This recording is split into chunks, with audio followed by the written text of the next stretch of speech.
tarde. Olha, quando eu venho aqui é uma satisfação enorme, porque a gente rever amigos, né? Então, rever amigos é sempre muito bom, né? Então, um exercício que a gente faz. Agradecer a diretoria da casa por mais um convite. Agradecer a paciência de vocês por me escutar mais uma vez. Enfim, então estamos juntos para não mais uma palestra, né? Como a gente está entre amigos, para mais uma reflexão. Então, esse é o objetivo, que a gente estude um pouquinho que a gente sabe, soma com um pouquinho que vocês sabem, e aí a gente vai somando e vai nos tornando cada vez melhores e maiores, que é o grande objetivo da vida. As nossas reflexões de hoje é sobre o sacrifício mais agradável a Deus. Isso está no Evangelho segundo o Espiritismo, no capítulo 10, versículos 7 e 8. Então, sobre as nossas reflexões, justamente são sobre isso. A gente vem trazer um grande abraço fraterno da nossa nova casa, na casa que nos abraça atualmente.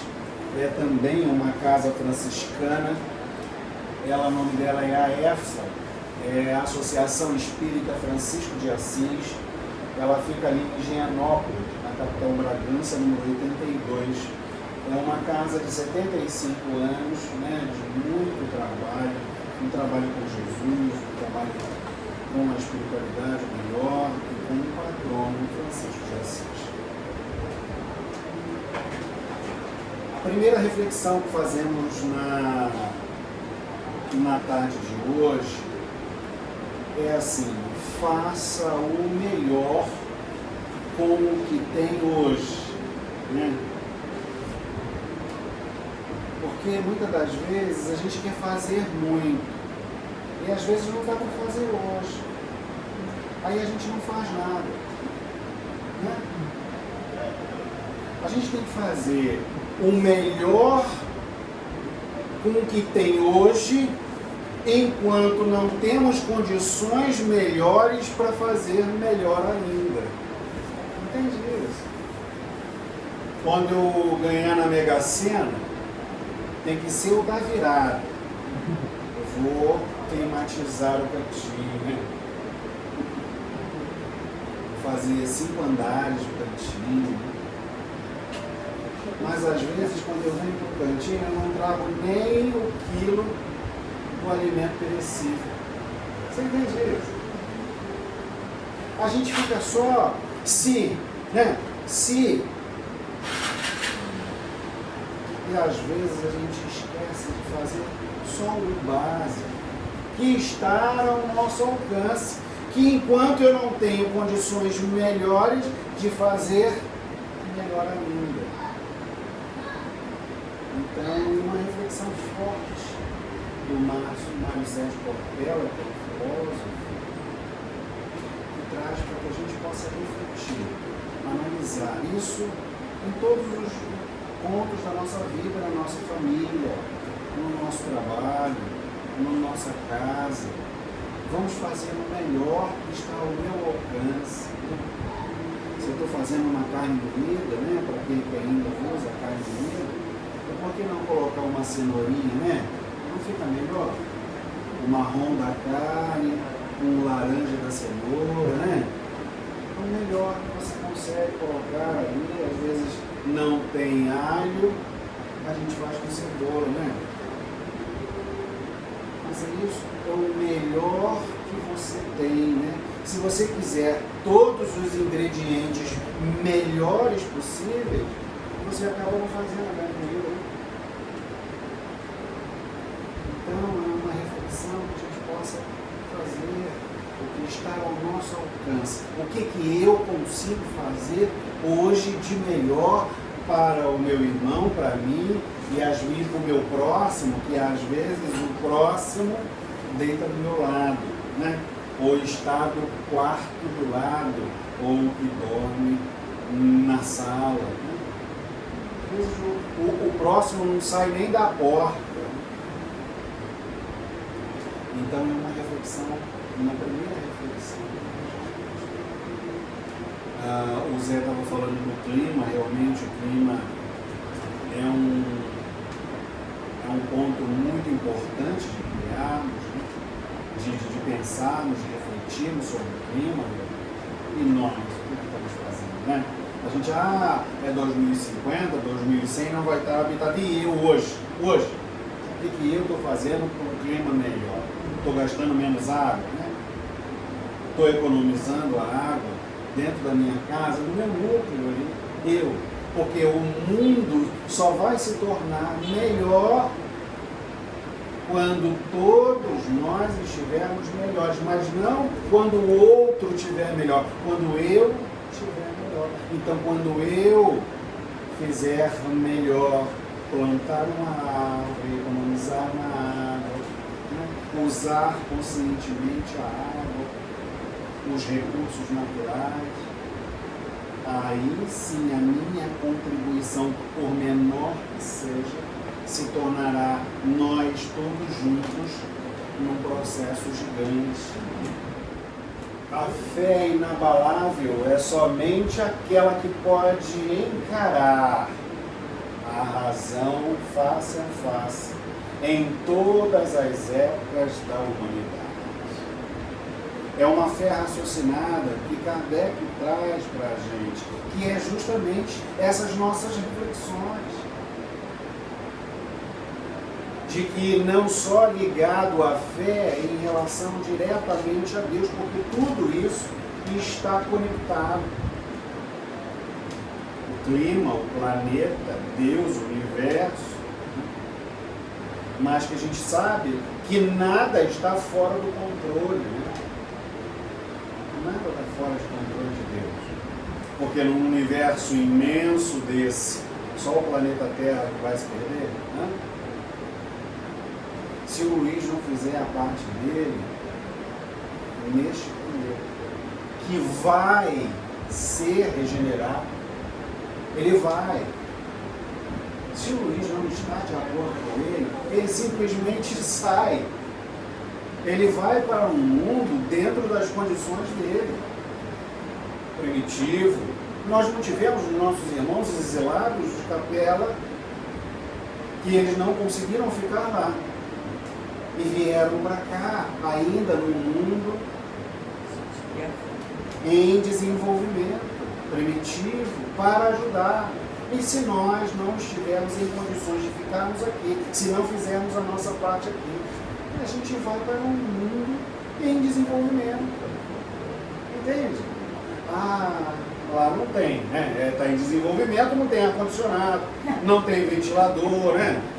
Não tem um banho gelado, né? Um banho quente nos frios, na época fria, né? Não tem uma casa ainda diferenciada, não tem tintura de cabelo, não tem de cílio, não tem batom ainda, né?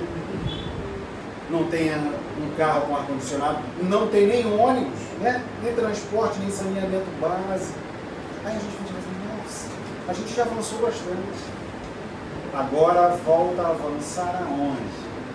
É isso que a gente vai falar hoje. Aonde faltamos avançar?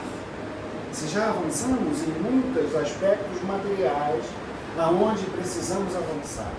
Quando a gente fala sobre o sacrifício, o melhor sacrifício para Deus, quando a gente já fala hoje, e aí, antes, a gente, sem conhecer a doutrina espírita, sem avançarmos nessas tecnologias e também no nosso intelecto, de que conseguimos ler mais, estudar mais, assistir mais às palestras. Antes, a gente estava na época de Abraão e Isaac, no Velho Testamento. Quando Abraão leva o seu filho a sacrifício em obediência ao Senhor, ele tinha tanta fé no Deus único, por isso que a partir de Abraão que tivemos a noção do Deus único, que ele oferece Isaac como sacrifício em sua fé. Mas no último momento, Deus, ou a espiritualidade, diz para ele: não é esse sacrifício. Eu queria te testar se você realmente tinha fé em mim. E aí ele sacrifica o cordeiro para Deus. E na época de Jesus, no templo de Jerusalém, também havia muitos sacrifícios em pedir a Deus, em os nossos pedidos. Porque hoje temos como se fosse uma barganha com Deus, né? Olha, eu te dou isso para você me dar aquilo. Isso é tudo dele, né? Parece um filho, parece que nós estávamos ainda na nossa infância espiritual, quando dizíamos assim, a tia do colégio dizia que era a festa do dia dos pais ou do dia das mães.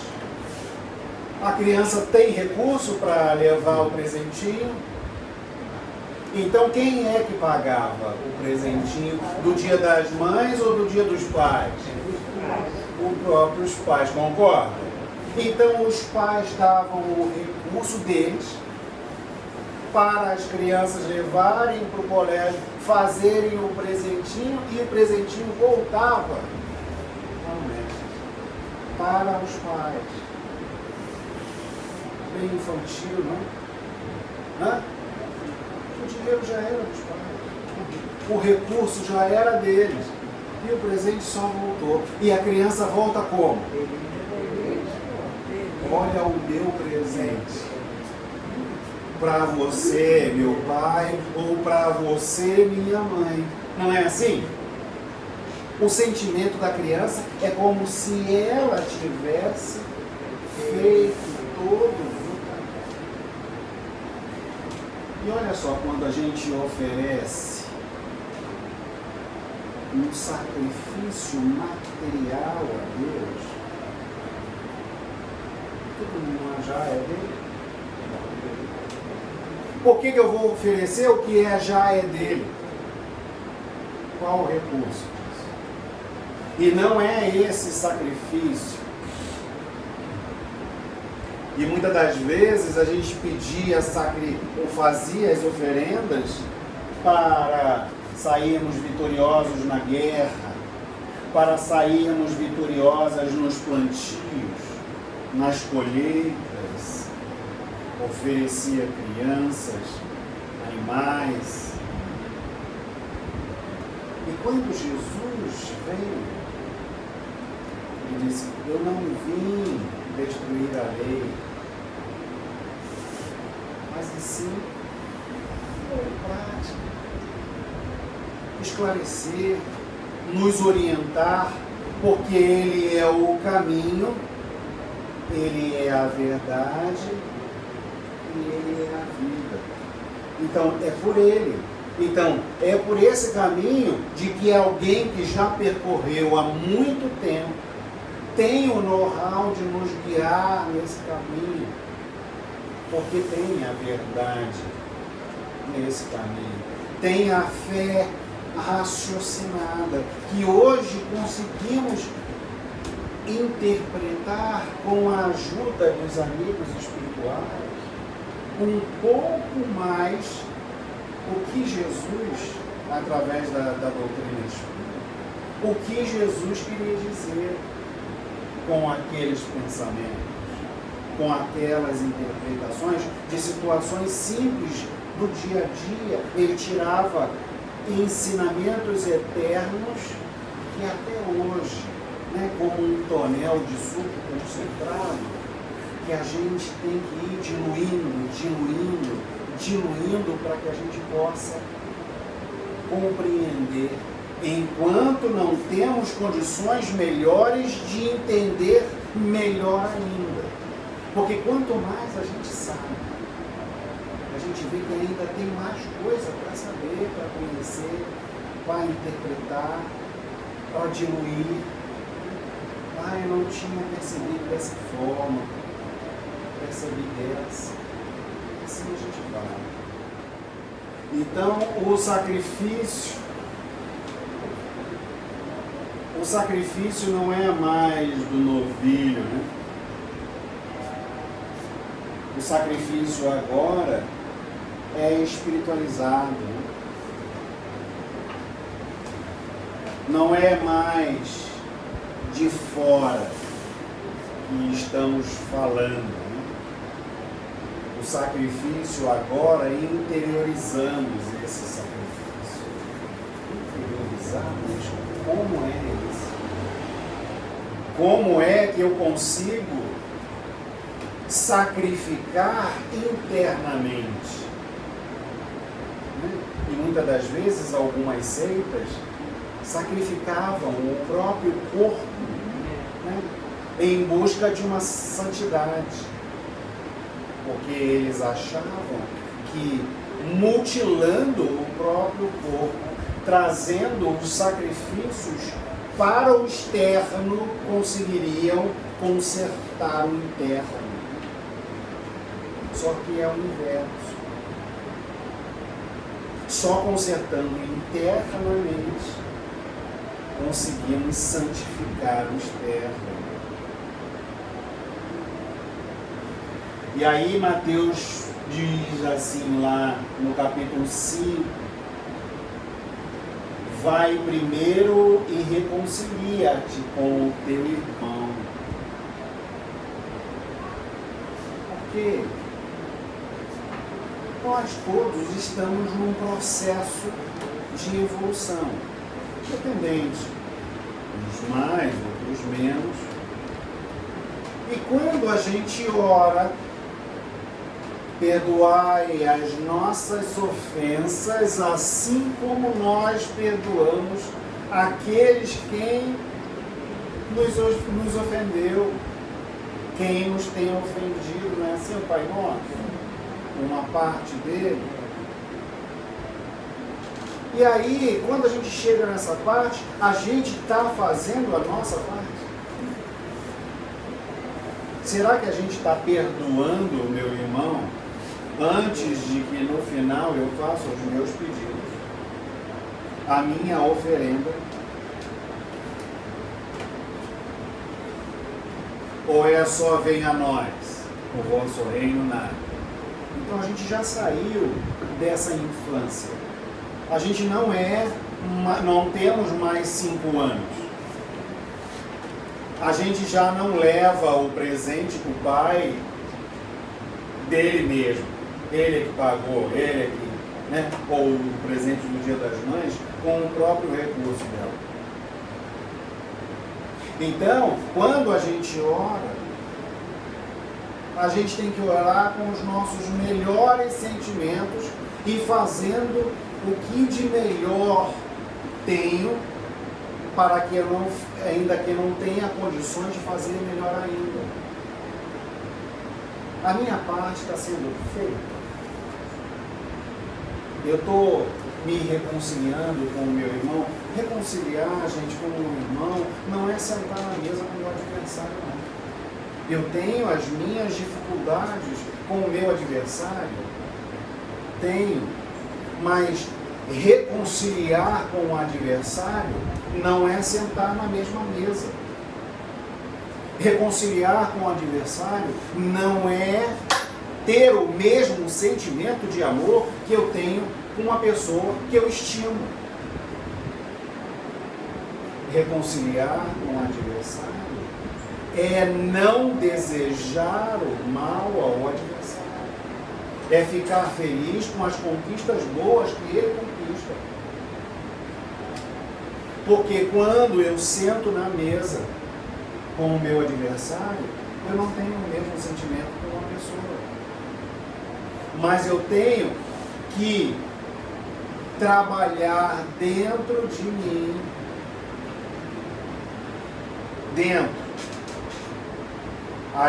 o meu orgulho, o meu egoísmo, né? Então eu vou lá e reconcilio comigo mesmo.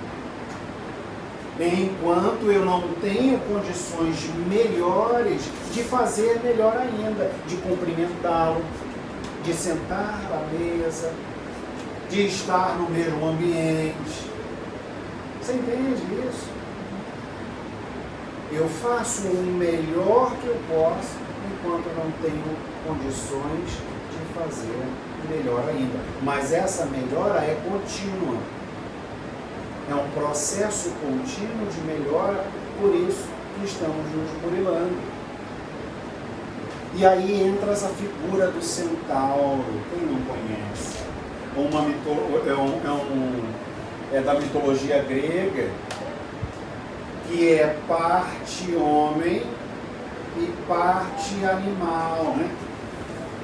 Esse parte homem é a parte racional, é aquela que Kardec diz que é a fé raciocinada dentro da razão, dentro do conhecimento em busca de. E a parte inferior é a parte dos nossos instintos ainda, impulsivos ainda, que precisamos domá-lo.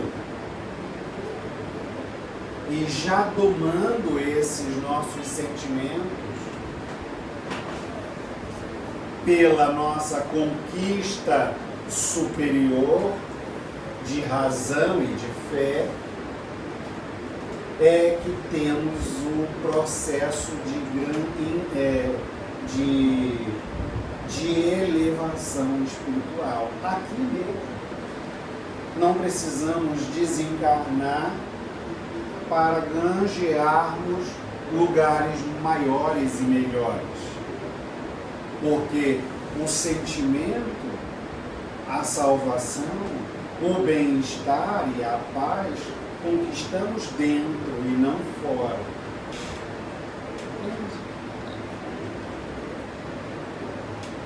E para isso começamos no lar. Né? Não é esse Evangelho no Lar, não é o livro meia hora lido na nossa casa, que é importante de começarmos. Quem não faz, é necessário que faz. Porque os amigos espirituais vêm, a vizinhança, a espiritualidade que ali vem estudar conosco e ali se sentem mais satisfeitos. Mas o Evangelho de Jesus, primeiramente praticado no lar, para depois ser abrangente nas nossas vizinhanças, no nosso trabalho, no nosso convívio. O nosso Evangelho vai sendo multiplicado. E aí a gente reforça. Faça o melhor com o que você tem hoje, enquanto não tem condições de fazer o melhor ainda. E aí vem Francisco de Assis, o patrono da nossa casa, que nos abençoa, que nos ilumina, que nos fortalece, e diz pra gente assim: pregue sempre o Evangelho. Repetindo, pregue sempre o Evangelho, mas se necessário, só se for necessário, use palavras.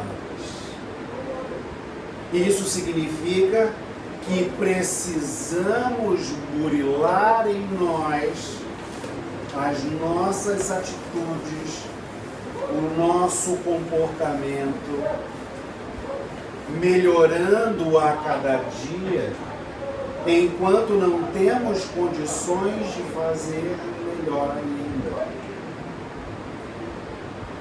E aí dizemos que sempre que a gente volta aqui, que o evangelista traz para a gente, que eu tirei essa tradução do Haroldo Dutra Dias, né? Que é Mateus no capítulo 5, no versículo 23 a 26, que ele diz assim: porquanto, se estiveres oferecendo a tua oferta sobre o altar, e ali lembraste que o teu irmão tem algo contra ti, deixa ali a tua oferta diante do altar, vai e reconcilia-te primeiramente com teu irmão, então vem e oferece a tua oferta. Se benevolente depressa com o teu adversário, enquanto estarás a caminho com ele, para que o adversário não te entregue ao juiz, e o juiz não te entregue ao oficial, e sejas lançado na prisão. E vos digo que de modo nenhum sairás daqui até que me restitua o último quadrante. Então não adianta, temos que fazer a nossa parte antes de fazermos a nossa oferta ao Senhor. Qual é a melhor oferta? Voltamos lá ao início. Qual o sacrifício mais agradável a Deus? A gente já pode responder. É do meu sentimento purificado no meu coração, através das minhas atitudes, através do meu exemplo, através do meu comportamento de ser melhor a cada dia, enquanto não tenho condições melhores de ser melhor ainda. Que Jesus nos abençoe, ilumine e proteja hoje sim.